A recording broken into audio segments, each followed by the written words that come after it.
میں یونیورسٹی سے گھر واپس آیا تو مجھے میری امی نے کہا کہ جلدی سے تیار ہو جاؤ، ہم ابھی نانی کے گھر جا رہے ہیں۔ میں نے جب امی سے وجہ پوچھی تو میری امی مجھے کہنے لگی کہ تمہاری خالہ اور اس کی بیٹی امریکہ سے آئے ہیں تو انہیں ملنے جانا ہے۔ یہ سن کر میں بہت خوش ہوا کیونکہ میں نے اور میری خالہ کی بیٹی نے میٹرک تک ایک ساتھ پڑھائی کی تھی اور تب سے میں اسے شدید محبت کرتا تھا، لیکن میں اسے کبھی اپنی محبت کا اظہار نہیں کر پایا تھا۔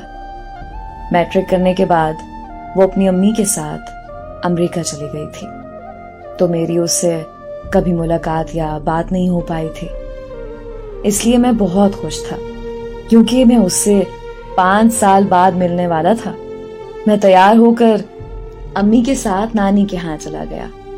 وہاں پہنچ کر میں نے جب اس کو دیکھا تو میں دیکھتا ہی رہ گیا۔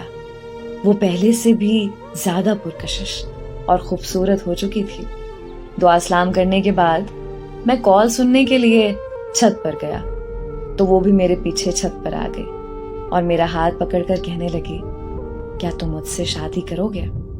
مجھے لگا کہ شاید وہ مذاق کر رہی ہے۔ پھر اس نے مجھے بتایا کہ وہ بچپن سے ہی مجھ سے محبت کرتی ہے اور وہ خاص میرے لیے ہی پاکستان آئی ہے۔ یہ سن کر مجھے بہت خوشی ہوئی۔ میں نے خوشی خوشی ہاں کر دی۔ پھر کچھ دیر بعد ہم دونوں چھت سے نیچے آئے تو ہمارے رشتے کی بات امی اور خالہ کے درمیان چل رہی تھی۔ اسی دوران کچھ دن بعد ہم دونوں کی خوشی خوشی منگنی کرتی گئی۔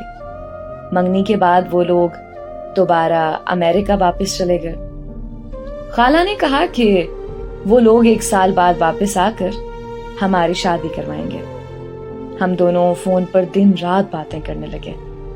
ایسے ہی بات کرتے کرتے 1 سال گزر گیا اور وہ 1 سال بعد پاکستان واپس آئے تو کسی بات پر خالہ اور امی کی آپس میں لڑائی ہو گئی اور میری خالہ نے رشتے سے صاف انکار کر دیا کہ وہ اپنی بیٹی کی شادی مجھ سے نہیں کروائیں گی اور وہ سب واپس امریکہ چلے گئے۔ میرے سارے خواب ٹوٹ کر چکنا چور ہو چکے تھے۔ امریکہ جا کر اس نے مجھے کال کی اور وہ رونے لگ گئی۔ میں نے اسے دلاسا دیا کہ سب ٹھیک ہو جائے گا، تم فکر مت کرو، اور پھر ہم دونوں امی اور خالہ کی صلح ہونے کا انتظار کرنے لگے۔ پورا 1 سال ایسے ہی گزر گیا لیکن امی اور خالہ کی صلح نہیں ہوئی۔ پھر ایک دن اس نے بتایا کہ وہ سب ماموں کے گھر پاکستان آ رہے ہیں۔ تب میں امی کے پاؤں میں بیٹھ کر رونے لگا۔ میں نے امی سے کہا کہ پلیز امی، خالہ سے صلح کر لیں۔ امی نے مجھ سے وعدہ کیا کہ وہ خالہ سے صلح کر لیں گی۔ میں بہت خوش ہوا اور ان کے پاکستان آنے کا انتظار کرنے لگا۔ جیسے ہی وہ لوگ پاکستان آئے تو مجھے پتا چلا کہ اس کی شادی میرے ماموں کے بیٹے سے ہونے جا رہی ہے۔ یہ سنتے ہی میرے پیروں تلے سے زمین نکل گئی۔ میں نے اس کو کال کی تو اس کا نمبر مسلسل بند جا رہا تھا۔ امی کے لاکھ روکنے کے باوجود بھی میں ماموں کے گھر چلا گیا۔ وہاں میں نے ماموں کی منتیں کی اور اپنی خالہ کے پاؤں میں بیٹھ گیا، لیکن میرا درد، میری تکلیف کسی نے نہیں سمجھی، بلکہ میرے ماموں نے مجھے اپنے گھر سے دھکے دے کے نکال دیا۔ میری کزن وہیں موجود تھی۔ وہ سب کچھ اپنی آنکھوں کے سامنے ہوتا ہوا دیکھ رہی تھی، لیکن وہ بالکل خاموش کھڑی رہی۔ اور پھر 2 دن بعد اس کی شادی ہو گئی۔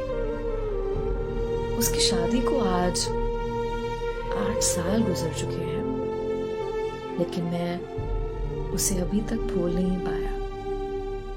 آج لوگ مجھے پاگل، مجنوں اور رانجھا جیسے ناموں سے پکارتے ہیں، لیکن مجھے اس بات سے کوئی فرق نہیں پڑتا، کیونکہ لوگوں کی نظروں میں محبت کا جذبہ بالکل فضول ہے۔